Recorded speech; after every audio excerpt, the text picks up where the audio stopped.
Um, Welcome to another episode of Live Nation Urban Presents Meet the Founders. I'm your host, Brandon Pankey, and today it's more than an honor. I'm not gonna lie to you. This is just amazing to have the founder, the CEO of Tina Farris Tours, Miss Tina Farris. She is a big sister to me. She is a wonderful person, a wonderful woman, someone who is revered in the live music space and live content in general. So excited. You got to, if you crack it right now, what are you doing? Hello, Tina. Together. How I am doing well. I've been on Zoom calls all day on my phone, so I had it all set up for the phone. I didn't realize I couldn't come on live. My computer, I didn't know I could come on live on the phone, so sorry. Don't admit that in real life. You could have kept it to yourself. So let's kick this off. Who uses Instagram? Right? That's what I say. Well, I don't even in this now. I ain't got time for this right now. I'm not doing this with you. Tina Farris, walk us through how you got started in the music industry to where you're at today as the founder of Tina Farris Tours. No parts. I want to hear the story because people need to hear it, particularly coming from a Black woman. Please. Okay, I started as a bass player. My grandfather was a producer for Motown, and I used to visit him backstage all the time on the road. In fact, that's the only time I saw this particular grandfather. No Christmases. It would be Smokey Robinson concerts or a golf course. I didn't know that I wanted to do this. I didn't know that that was a part of my makeup, but lo and behold, it was. I met the Roots. They were my favorite band back in 1994. Wow. They came and visited my school like most people who were fans of the Roots. They saw them when they came and visited their school because they were on that circuit. And What do you mean? Cool. Visited your school you taught? No, visited my college. Yeah, I was at UCLA. Okay. And they did the college circuit. I know a lot of people now because the Roots went and they visited their college circuit. That's where you get your money from early on, right? Like if you can get on that college circuit, you're guaranteed a nice bag. And for a starting bag, that's, it's a wonderful thing. And so I met them there and I befriended them. And I was the LA John that they would send out for errands when they came to town. And I graduated from UCLA, went to grad school. I still kept that friendship, still went to every show every time we came to LA, San Diego, or anywhere in the California area. As I was teaching during grad school, I went to visit them or travel wherever they were during spring breaks or any school break. Okay. And final school break in '99, I stayed there for like 2 months in Philadelphia. I traveled Europe with them. And Sean G and Rich Nichols were like, you might as well stay. Even enough. Do something. No. But that's how it started. And Sean, president of Live Nation, Urbans, acquired more artists. I was the go-to tour manager. I was created, like we were all created. It wasn't like something we knew how to do. Right. I was created in a sense to multitask and have multi-artists because that's what we were doing in our hub. So at Motive Records, we had a bunch of different artists. And with those different artists, it started setting off what would become Tina Farris Tours, which is me being everywhere at the same time. So who are those other artists that add, let's call it Sean G crew into Live Nation Urban from, just Roots? Who were some of the other artists that you worked with? Jill Scott, Jazzy Fat Nasties. We did Black Lily from producing a Black Lily in France and in the UK. Then went on to whatever Amir was doing. I was everyone's assistant. I was Tariq's assistant when he was on a movie set. I was Questlove's assistant when he was out with D'Angelo. Right. Moved on to D'Angelo. When Sean G acquired Queen Latifah as a client and they wanted to do Sugar Water Festival, then I was the Sugar Water Festival, tour manager. So it was by hook or crook. It wasn't like I knew how to tour manage a festival, but Angie was showing up going stretch my skill set. Like, Yeah, do that one too. Let's do the OK Player Tour and have 7 tour buses and roll up with Dead Prez and Guru and everybody else and do one of my most favorite rolling festivals of all time. And so, yeah, and we learned how to sink or swim based on just the sheer desire of getting our sector of the music industry out into the world. So for those that don't know, because you're talking about it, I learned how to tour manage as if that's something you can just do. I think there's people that have a certain skill set that allow them. What exactly goes to being a tour manager? Why have you been so successful? I am very bossy. You are. Love logistics. I like to put a square into a circle. I love live events. I love to see music and a show, and I mean a show. I don't mean like my grandfather was with Marvin Gaye from the beginning until the end. Like I want to see a show. I love to execute the show, and I'm probably, much to the chagrin of many managers, a little more on the artist side than I am on the manager side, but it depends on what type of tour manager you want to be. Right. I'm creative. I'm going to give you notes. I'm going to watch the show every night. I'm going to get on your nerves, but I like to see a beautiful show, and I like to see the artist live his biggest, wildest dreams. I'm a psych major. I would say do some of that because that's helpful, because you are, managing people's lives and their moods, and it takes a lot to be an artist and get up on a stage and give your all, and at the sake of everyone judging you. You know what I mean? You got to have a lot of chutzpah to believe you can be up there and not get booed or get a tomato thrown at you. So I'm there to veer off potatoes. Right. Help you live your best life and hopefully have a good time along the way. So what does that mean? Talk us through, what are some of the, what does a tour manager do on the road? We're booking a tour. We hire Tina Farris Tours or Tina Farris to be the tour manager. What does that mean? So first, I'm like, how'd you book this tour without talking to me? Right, because you're bossy. You said book the tour where it makes sense money-wise and how we're going to travel. So when I teach my classes at Berkeley, I'm like, just think about how you go to school every day or to your job. You set an alarm and you wake yourself up and you give yourself enough time to eat, dress, shower, travel, get there, finish your day, pick up your check, whatever you have to do to get the check, right? So when you're a tour manager, it's the same.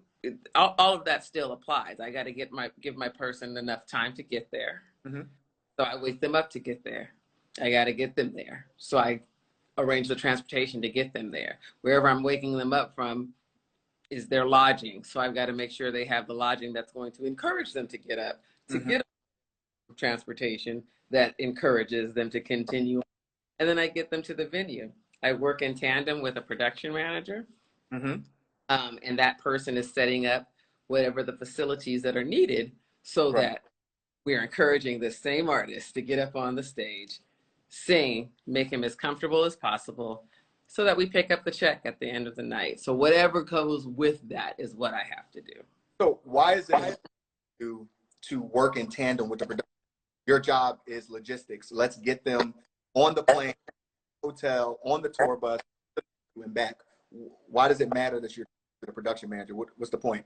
Production manager is the person who sets up whatever the artist is performing on. So he's at the menu, right, which we call a writer. And he's in communication with the venue so that everything that requests, whatever artist needs, he has it on that stage so he can execute. Right. Then also work with said venue to make sure my audience gets in and can see my artist at the height of his or her performance, their performance. And so when I say that's my ace, that's who I work in tandem with. We can't have one without the other. I'm always amazed when somebody's a tour manager and a production manager. Shout out to Bill Reeves.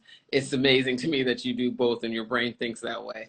I've tried it a couple of times. All right. But then I just have a really strong stage manager to help me out. Right.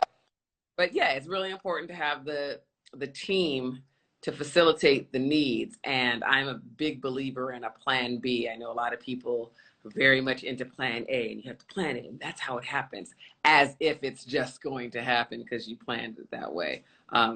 As we know, artists are human beings, as our production managers, as our tour manager, as our bus drivers, as our truck drivers, as officers who might pull you up. You know what I mean? There's always something that gets in the way of that perfect plan that you've laid out. So I believe in a strong plan B and a strong plan C, and just having the mind to adjust gracefully, solve a problem when it occurs, and to believe that it's going to occur so that you're always ready to action it.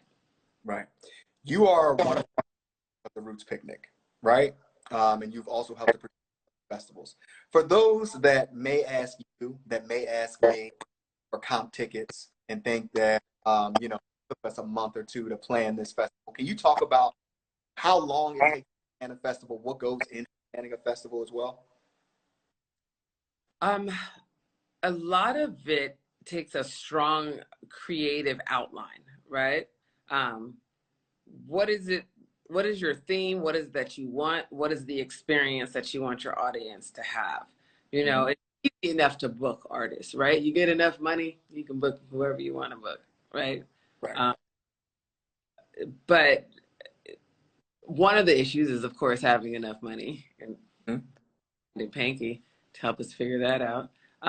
But the other, and it's testing me right now as I'm doing festivals online, are people to really have a strong creative. The creative can take forever to draw out of whoever these the producers who are idealizing the festival are. But when you have a strong creative and you know what you're doing, then execution is, you know, you call this person, you call this person, it costs this much, and away we go. So the beauty of the Roots Picnic is we were already doing Black Lilies. We already had our squad. We're already the best band in the world, and everybody calls us to back them up. So, you know what I mean? We had to have a solid ideology for it. And we have a strong enough brand where you want to be associated with people who rip and perform like that. You know what I mean? Like the track record of the Roots is from the corner of South Street and the Jimmy Fallon show is like, who else has done that? Now it's set up so that you know how to do it too. Like, oh shoot, this is what I can be. I can do this late night show, or I can do, you know, bands come and go, but like, we just seem to linger on. So having that type of branding is really solid versus I just have an idea that I want to do a flower picking show, you know what I mean? And I want it all to be about flowers. Well, which flowers? And how are you going to showcase these flowers? And who wants to sponsor flowers, you know? So I say this to say definitely festivals take 2 to 3 months to plan, right? Some of the other festivals I worked on. Roots crew, my squad, like we can get it cracking in a month. I'm sure of it. You know what I mean? Like we can turn it around, but it's mostly because we have a strong creative and we have a strong brand. Yeah. So, yeah, for others, it might take them 6 months to a year to plan something out, but not really. Like it'll take you 2 to 3 months to do this. Did that answer? It answered my question perfectly. I want to dive more into Tina Farris Tours. Can you talk about just the range of clients that you've had and have now? I've had the Roots that's my mainstay.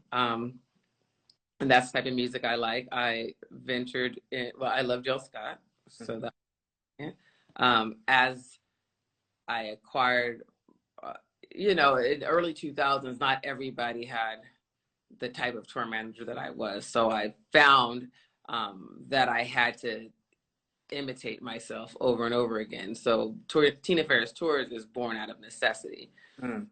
Not necessarily something I was like, ooh, I want to manage people. And that wasn't, I don't know what I wanted to do actually. It came the way it came. And so from there, the only way to go was to expand. And so I got, I was doing talent producing for a festival, and I met Lil Wayne squad. And we've met Lil Wayne before because he came to the side of the stage in Miami. And I remember Cortez was like, yo, y'all are dope. Y'all know, y'all just play everything. There ain't no backing track. Like, nah, there ain't no backing track. And I could see his wheels moving. So when I saw him again at the Voodoo Festival, he was like, let's bring you on, right? Sean was working with them. Again, wherever Sean G goes, I'm like over here. So I picked up Lil Wayne. Now, funny enough, I didn't listen to Lil Wayne. I was like, I don't know one song he sings. Nah, I think I knew one song Chris Rock used in his opening, but that was it. And so I was able to watch the show come to life because he's so charismatic. I was like, oh, this guy could perform in the middle of the 7-Eleven. You know what I mean? It doesn't matter. We don't need all of this because he's just that dope. Right. It was the America's Most Wanted tour, and that was when all the babies were there, when Drake was a baby and Nicki Minaj was a baby, everybody was a baby. And from there, for the second one, I did Nicki Minaj. Now, in between those, Wayne took some time off. I acquired Fergie, and then and then the Black Eyed Peas had a bigger album. So then I went out with the Black Eyed Peas. So it's kind of like the same thing. Once you get in somebody's squad, they're like, oh, okay, well, can you do this one too? And I said yes to everything. Right. Like, from there, I toured the world with the Black Eyed Peas, one of the biggest tours I've ever done, arenas. And they were cool. Like, I found that I don't like arena tours that much. You know what I mean? Like, that's not my favorite. That's not where I feel that the artist gets to be who they want to be, especially when it's about backing tracks and, all of the things you need to make an arena tour at least not how hip hop and some other genres do it. Like Dave Matthews live in an arena, and that shit is the freshest shit ever. Like, I'll do that arena tour because he gonna stay to the, you know what I mean? He gonna do his thing. Right. But with, I've said this before and other things. I don't like time code. I don't like all of the things it takes to support. So then I switched and went back to the people that I like. So now I do the Internet, who is like my favorite band in the world. And then the Internet, since I'm part of their squad, then I do Sid, and then I'll do Steve Lacy. You know what I mean? So that's how it happens. I do Solange. I've done Solange in and out of that camp. And Anderson Paak. But if you notice, and Miss Hill, of course. I do people I like. The only person I didn't know that I liked until I got in it. But if I listen to it and the music has a pocket, I'm generally a manager on it. And because of that, funnily enough, my taste is the same as a lot of other people's taste, right? We all have the same taste, at least my squad. And so from D'Angelo, I met Alan Leeds, and he became a mentor and helped me on my path of being a critical tour manager who loves to make the show. Alan tour manages Chris Rock, so I was able to come and help Alan on some Chris Rock shows because that was his squad. I also did Maxwell with him. Chris Rock listens to all the same music. Dave Chappelle did Block Party. We all listened to the same music. So now I do Chris Rock too. You know what I mean? It's all very incestuous isn't the word, but my network is my network, and I'm gonna go. Cool. And I like. What'd you say? And I like my network. We love your network, Tina, and I think that it's a testament that you're able to work with people that you love, and they actually. I think it's a testament to who you are as a person and just the level of work ethic that you have. I've seen it. I've grown up watching it, so I mean, I'm humbled that that I could be a part of it in some small. Growing up 35, I don't know what you're talking about. Watch yourself. Watch yourself. One more. So let's talk about Tina Farris Tours. Hold up. you have put on so many other young tour managers. And I think about this because I think about Nikita and Marche, and I think about others that really come up under you.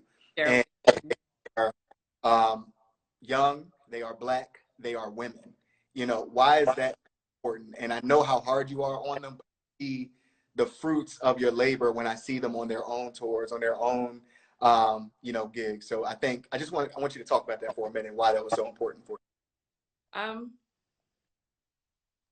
It's not just young Black women. I know that's you. Tina, important. Also, go ahead.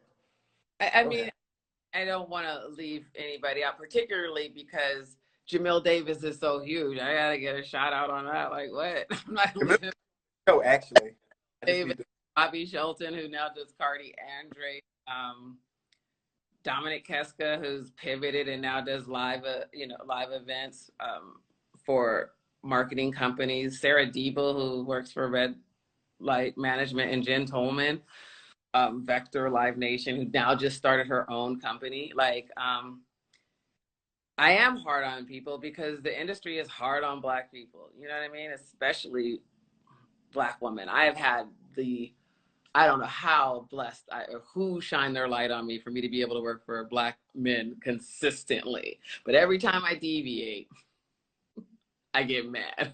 You know what I mean? And I see like, oh, people go out on you. Like they target you. They try to get you to mess up because they don't believe in you. They think that you're lucky to get here. I can't tell you how many panels I've been on when it's like an afterthought that my bands, because they're not in theaters or on arenas tours, that it's a scale. You know what I mean? But you know, whatever. Like half the time the money's the same, you know? It's really important to me because I want us to be in the room all the time. I want us to have the opportunities. And when I'm brought to the table and I work so hard and I get so knocked down, and I mean by anybody on the Live Nation too, you know what I'm saying? Like people have their vision of who's supposed to be here. I don't mean Live Nation Urban. I mean, come on, we can talk about it. Like people act a kind of way. Patriarchy is everywhere. It doesn't stop just because you're the promoter. Like that's when it turns up. And the same with racism. And so it was important to be not only surrounded by people that I don't have to have that extra, you know, this might be racist. You know what I mean? Like it was important for me to bring them into a loving situation like I had. Like the Roots and Sean G and Richard Nichols, like that is a family unit. And being surrounded by all Black people there's a comfort that, you know, is different. That's all. Like, yeah, I can poke holes and, oh, this company likes to hire white people because white is right, or this company likes to hire this. But, you know, we can do it too. And I don't need their table. I like this table. I like to be at the table that, you know, Sean G and the Rich Nichols and the people have created, because when you try to get to their table, then it comes with a whole bunch of other stuff that I don't feel like being bothered with. So it's important for me to be hard on Geraldine and be hard on Marche, just because like your parents, you know, I'm like, you know, they ain't gonna give you nothing. You know, you got to work 10 times harder and da, da, da, da. So you might as well take that from me. And then when you get there, you won't be surprised. Right. Message. What's coming up for Tina Farris Tours? Because we have to wrap it up, unfortunately. Because I'm gonna do an hour with you next time because you know you got a lot of knowledge, and there's like 5 questions. Is just finished wrapping up producing with Maori, Homes for Black Stars, one of the best experiences. If you think working with Black men is cool, wait till you work with all Black women. Woo! That was amazing, and I'm so proud of she called me and being on her team.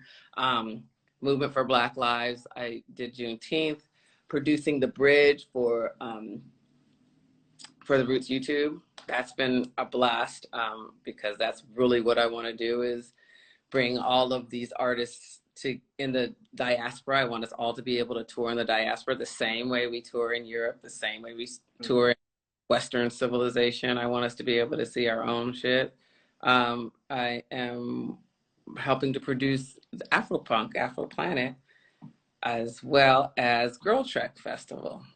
So it's a busy fall. Dope, dope. Well, congratulations on that, Tina. I love you. You're the best. And we're going to bring you back because I do have like 5 questions that I haven't asked you, unfortunately. But thank you for being Tina. Yeah, I can't hear you. Thankfully. I said, why is it only 30 minutes? Y'all make the show. You make it up. Because it's 30 minutes because Brandon has a Zoom right now. And, you know, I also have to trying to slide stuff in. So, this is an episode of Live Nation Urban Presents Meet the Founders. I'm your host, Brandon, and Tina Farris. Thank you so much, Tina. Thank you, Brandon. Goodbye. Goodbye, everyone. Thanks.